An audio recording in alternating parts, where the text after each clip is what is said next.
help me reach 2,000 subscribers. If you enjoy this story, drop a like and share your thoughts below. I read every comment. Thank you. I never imagined that skipping an anniversary could feel so liberating. My name is Ethan. I'm 38, and I've been married to Clara for the last 10 years. We met back in college. She was lively, funny, and full of energy, the type of person who could brighten an entire room just by walking in. I was quieter, a little awkward, but consistent. People often described me as dependable, which apparently caught Clara's attention. Our early years together felt like a storybook romance.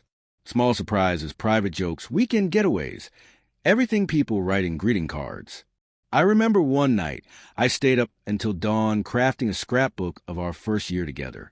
When I finally gave it to her, she cried, not from sadness, but from pure joy. Those moments seemed endless.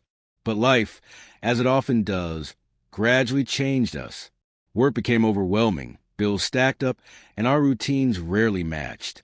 Slowly, the spark that had once connected us began to fade.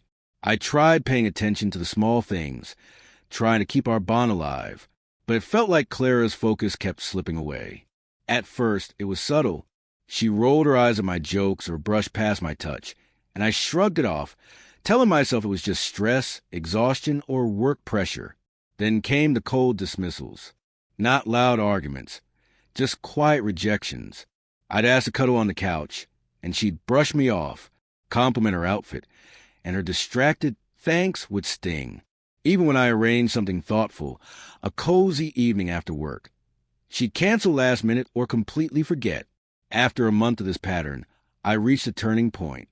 It wasn't anger, it was clarity.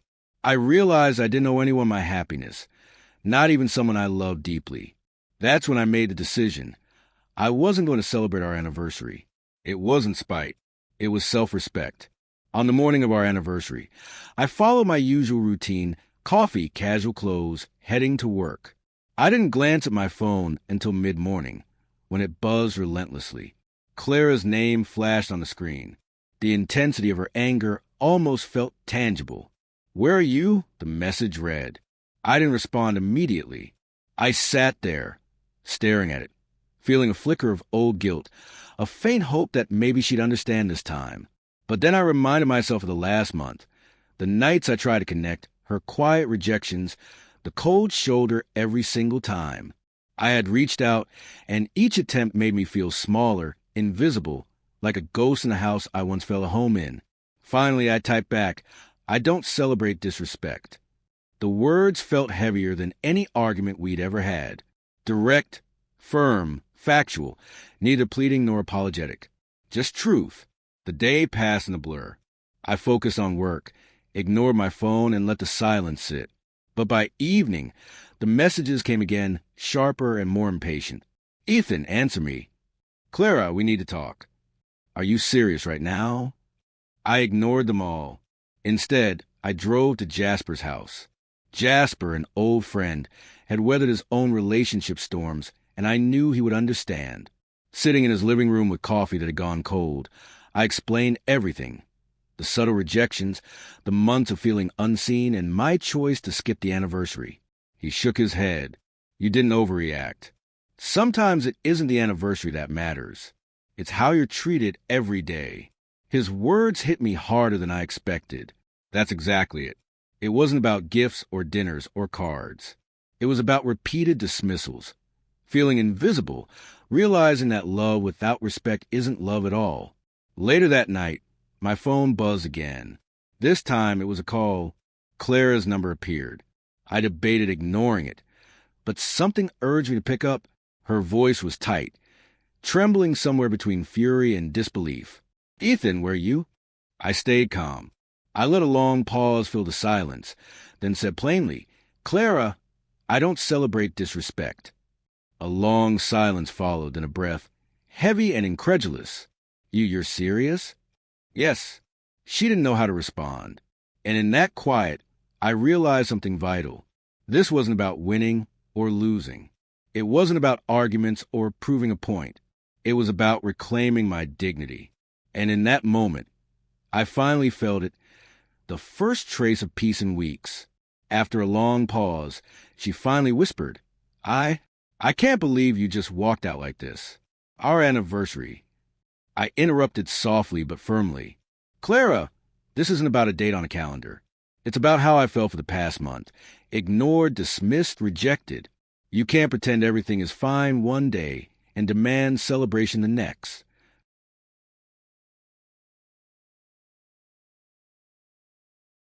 Respect isn't negotiable. It isn't something you can switch on for a few hours and turn off the rest of the time. Her voice wavered slightly. The anger now mingled with disbelief and something softer. Maybe hurt. Maybe a dawning understanding. Ethan, I didn't mean to, she began. I took a slow breath. For years, I had tolerated excuses, overlooked her indifference, and silently hoped things would improve on their own. But patience had run out. I wasn't willing to accept half-truths or casual disregard anymore. No, Clara, I said firmly, it's not about what you meant. It's about what you did. Your choices over the past few weeks have spoken louder than intentions ever could. Silence followed. I could hear her uneven, hesitant breathing through the line. In that pause, I realized something important. I wasn't pleading or trying to force a reconciliation. I was stating a simple fact. My self-respect couldn't coexist with repeated disrespect. The call ended shortly after, but the quiet that followed was nothing like the oppressive, stifling silence of the past month. This time was freeing. I hung up, leaned back in my chair, and let the weight of it all sink in. No resentment, no bitterness, just clarity. For the first time in weeks, I felt unburdened. That night, I walked home. The streets were calm, wet from a light drizzle, with city lights reflecting softly on the pavement. Normally, returning to a tense household would have made my chest tighten, anxiety creeping in at the thought of a simmering spouse. But tonight was different.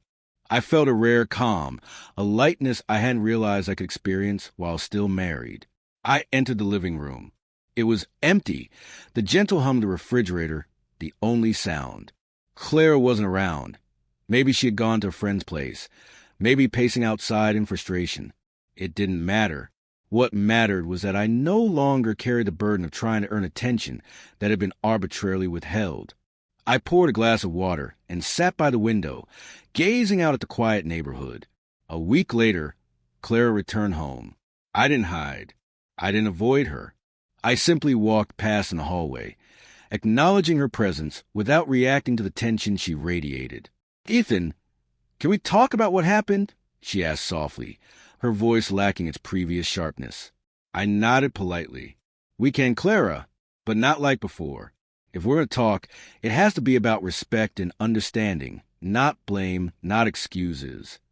She hesitated, unsure how to respond.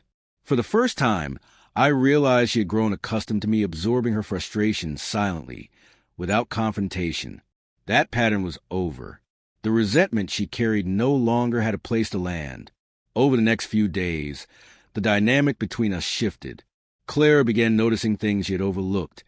How I managed schedules, kept the house running quietly, carried myself with composed confidence rather than desperate attempts to reconnect. She asked tentative questions, probing to see if the Ethan she once knew still existed. He did, but he was no longer someone willing to tolerate disregard. It wasn't revenge. I didn't manipulate or punish her. I simply chose not to participate in her dismissiveness anymore. The house felt different. The air felt lighter. I felt stronger. Something fundamental had changed, not necessarily in our relationship, but within me. I had drawn a clear line, and for the first time, I honored it without guilt. When our next anniversary came, I didn't even glance at my phone. Clara sent a brief, neutral message. Happy anniversary. I smiled faintly and replied, Thank you. No guilt, no expectation, just acknowledgement. Small, yet profoundly meaningful. I realized then that love isn't defined by grand gestures or dates on a calendar. Sometimes, it's about maintaining your dignity, standing firm in your own respect, even if it disappoints others. That clarity transformed the way I viewed our marriage, and more importantly, how I viewed myself. Looking back, I have no regrets about skipping that anniversary. It was a quiet declaration, a boundary drawn firmly in the sand. Through that act, I discovered something I hadn't realized I was missing: the power of self-respect. Love must coexist with respect, or it becomes hollow, a celebration without connection, a ceremony without meaning. Clara and I continued living together for several months, but the dynamic had shifted irreversibly. I no longer chased affection or sought acknowledgement. I simply existed as my own man, and in that space, the truth became undeniable. Respect is a foundation, and anything less isn't worth sacrificing yourself for. Every anniversary since has reminded me of the quiet strength in standing firm. I may have skipped a single date, but in doing so, I celebrated something far more significant: my dignity, my clarity, and my unwavering commitment to myself.